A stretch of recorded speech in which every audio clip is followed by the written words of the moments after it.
Untuk mensupport Belajar Bentar, kalian bisa mengklik subscribe. Halo, selamat datang di Belajar Bentar. Sekarang kita akan belajar membuat EPUB mengenai layout method atau dikenal sebagai metode layout. Metode layout digunakan untuk menentukan seperti apakah layout yang akan ditampilkan pada perangkat keras, entah itu di komputer atau laptop maupun di ponsel pintar. Di sini terdapat dua metode layout, yaitu reflowable dan fix.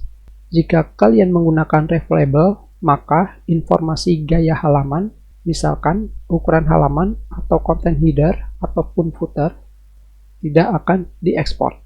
Dengan kata lain, hanya berupa isi dari dokumen saja. Sekarang kita cancel.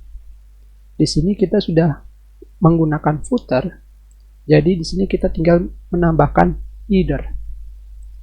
Di sini kita hanya perlu mengetikkan ini header, seperti ini. Sekarang kita sudah memiliki header dan footer.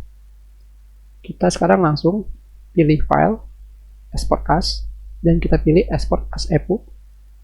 Kita sudah memilih reflowable, dikarenakan ini adalah settingan awalnya. Kita pilih OK. Sekarang nama EPUB-nya kita tambahkan menjadi reflowable, seperti ini, dan kita pilih save. Sekarang kita lihat hasilnya, dan seperti yang kalian lihat di sini, dari header ataupun footer dihilangkan. Jadi di sini hanya isinya saja. Itulah penggunaan metode reflowable. Selain itu, isi dari dokumen kalian akan mengikuti ruang seperti ini, atau mengikuti layar. Sekarang kita kembali ke dokumen, dan sekarang kita pilih file kembali, dan kita pilih export as, dan kita pilih export as EPUB. Sekarang kita akan memilih metode layout fix. Tentunya metode fix ini membuat layout dari dokumen tetap seperti halnya PDF. Jadi isi dari dokumen kalian akan terlihat seperti aslinya. Sekarang kita pilih OK. Kita tambahkan namanya menjadi fix. Seperti ini. Dan kita lihat hasilnya.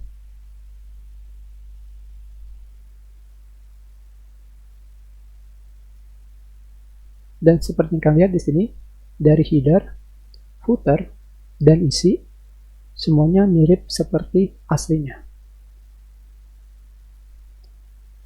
Itulah perbedaan dari metode layout, reflowable, dan fix. Kita sudahi pelajaran kita. Terima kasih.